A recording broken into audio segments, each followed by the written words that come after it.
You're already being replaced, you just haven't noticed it yet. Artificial intelligence was sold as a harmless assistant, a tool to make life easier, work faster and smarter. But they are quietly learning how to do your job. While you were saving time, AI was learning to replace you. Tech bosses want to usher in a so-called intelligence age, where machines will take on all the hard, boring, dangerous work. Humans, meanwhile, will be free to chase exciting new opportunities. But beneath that shiny promise lies a darker truth. Behind the scenes, your skills are being erased, your experience worthless, your future already written, and it doesn't include you. This is the OpenAI lie, and if it succeeds, it won't just change work, it will break society. Chapter 1: The Death of the Resume. The working world has changed, but one thing has always stayed constant: the resume. Every line, every achievement, every late night and early morning is proof that you fought to get where you are. It's more than a piece of paper, it's your story. You rely on it to open doors, to earn respect, to claim the opportunities you've earned. And now, it's under attack. Sam Altman and the other Silicon Valley CEOs don't care about your skills that you've spent years mastering. They'll be meaningless once AI agents have already learned them. The subjects you've paid thousands to study in college won't impress anyone when large language models can recite every detail on demand. The hours that you've poured into climbing the corporate ladder mean nothing against an all-powerful, all-knowing AI that operates around the clock. It can do anything you can do, faster, cheaper, and more efficiently. This is the future that OpenAI and other companies are racing toward building. Except, they don't see it that way. To them, the rise of artificial general intelligence, or AGI, is something to celebrate. This next-level AI won't just assist, it'll think like a human. It'll move seamlessly from one industry to another, solving problems and, in OpenAI's own words, outperforming humans at most economically valuable work. In other words, anything people can do, AGI will be able to do better. And this isn't some far-off science fiction dream, it's a countdown that began in 2024. OpenAI expects to achieve its aims by 2030, and Sam Altman could not be more excited. In his own manifesto shared online in a September 2024 blog post entitled The Intelligence Age, Sam Altman says, "I believe the future is going to be so bright that no one can do it justice by trying to write about it now. A defining characteristic of the intelligence age will be massive prosperity." He talks about fixing problems that have plagued mankind for generations, of achieving things that humanity has only dreamed of, fixing the climate crisis, creating colonies in space, making game-changing breakthroughs in science. He also tries to calm any fears about AGI, claiming history always replaces old jobs with new ones whenever technology advances. But this time it won't be so simple. Jobs won't be replaced or lost, they will just change.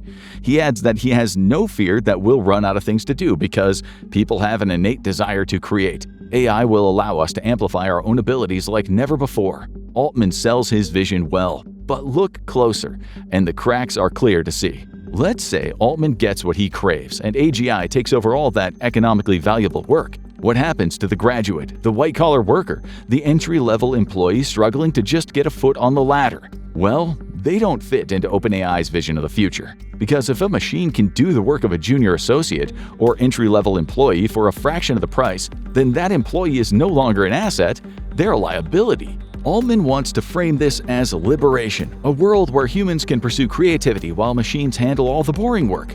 They claim to be building a tool that will both empower and outperform humanity. Do you see the problem? Those two ideas can't realistically coexist.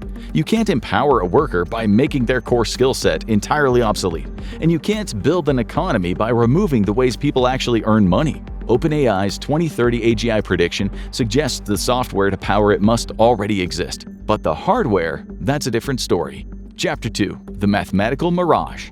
The AI world lives and dies by scaling laws. Basically, if you add more data and more processing power, what they call compute, AI gets smarter and more capable. In theory, there is no ceiling to this. Companies can just keep feeding it more data, more compute, year after year, watching their models reach new levels of genius. OpenAI has already admitted that AGI will take enormous amounts of resources. Altman has spoken about buying up vast amounts of energy and chips to build massive computer clusters. The goal is to drive down the cost of computation until it becomes effectively unlimited, abundant, cheap, and everywhere. Again, it sounds perfect, almost utopian. But it's an illusion, a pipe dream. To power its AGI revolution, OpenAI is going all in on the so-called Stargate project. It's a joint venture to build a whole new AI infrastructure for OpenAI in the US. They're starting with an eye-watering $100 billion poured into a massive supercomputer cluster. And that's only step one of the long-term Stargate vision, which is eventually set to cost $500 billion by 2030.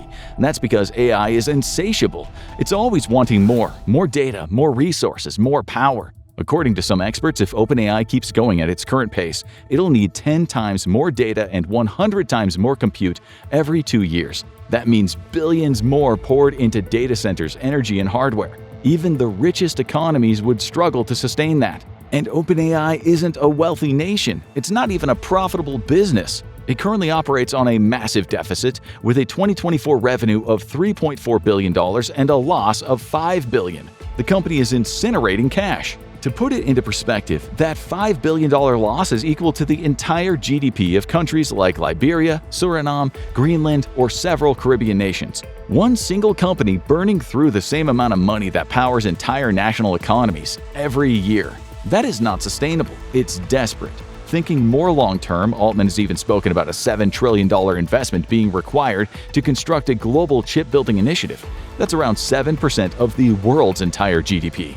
All of this, billions spent, supercomputers built, energy consumed, in the hope that it's enough to achieve AGI. And then somehow it'll generate enough wealth to repay those billions and billions more of investment. It's a gamble, one the world has never seen before, and one that Silicon Valley loves to take. Parts of the tech industry run on blitz scaling, the idea that you lose money up front to build your product and capture the market. The hope is one day you'll raise prices and rake in the profits once the initial chaos is over. Except you can't blitzscale the laws of physics. It relies on a physical miracle. The idea that high-end semiconductors and computational resources can scale tenfold in less than a decade. It's not feasible, and it's never going to happen. And we haven't even touched on the energy demands of the AGI revolution yet. Chapter 3. Powering a Digital God. Even if the massive clusters needed for AGI are built, how do you power it all? The digital world isn't exactly weightless. It depends on hardware that has to be plugged in and powered, only on a scale that is millions of times greater. It's estimated that a single ChatGPT query uses around 10 times more electricity than a Google search. That's about the same amount of power needed to power a small LED light bulb for about 20 minutes. Now, scale that up. Scale it across billions of users, millions of queries, every single hour. The result? An energy demand unlike anything the world has ever seen, far beyond what today's electrical grid can handle. Rene Haas, the CEO of British semiconductor and software design company ARM Holdings, believes that AI data centers could eat up to 25% of the US's entire power supply by 2030. At the moment, AI uses just 4% of America's supply. Other experts agree, arguing that the US needs to expand its power grid capacity by around 20% just to keep up with the ever-expanding AI industry. In real terms, that would be like the US having to add the entire power generation capacity of a major European nation like Germany to its grid in less than a decade. Again, this isn't just ambitious, it is impossible. Power plants don't just appear overnight. Nuclear reactors, the only carbon-free source capable of delivering this kind of massive power, can take over a decade to build, sometimes even longer thanks to regulations, delays, and unexpected construction hurdles. Tech billionaires know this, but they also seem to believe they could bend or break the rules to just get what they want. Microsoft is attempting to restart the 3 Mile Island nuclear plant project to help feed AI's insatiable appetite. It's another desperate act. A clear sign that without a massive private power supply, the intelligence age has zero chance of arriving by 2030. And electricity isn't the only problem. A single data center requires millions of high-voltage copper cables and huge electrical transformers. The global copper supply chain is already stretched due to other industries and the surge in electric vehicles. Experts predict it'll hit full capacity by the late 2020s, and it'll still be up at least 10% short of global demand. The world still doesn't have enough raw materials to fuel the AGI push. This isn't conjecture, it's fact. Václav Smil is one of the world's leading energy experts. He spent decades studying energy transitions, and he knows how slow they actually are. They don't take years, they take generations. As Smil warns, Silicon Valley's would-be masters of the universe have discovered that energy transitions are subject to time spans and technical constraints that defy their reach. But if Altman and OpenAI know that an energy revolution can't be forced with money alone, why keep promising 2030? What are they really building toward with this infrastructure race? Chapter 4. The Compute Gentry. This is where things start to get worrying. History shows that when a new means of production emerges, power rarely spreads. It remains in the hands of a few. The age of steam had its steel barons. The internet age was dominated by ISPs. Now in the age of AI, power won't be measured in barrels of oil or dollars. It'll be measured in flops, floating point operations per second. Whoever controls the compute controls the future. And that means a new elite class will be born, the so-called Compute Gentry.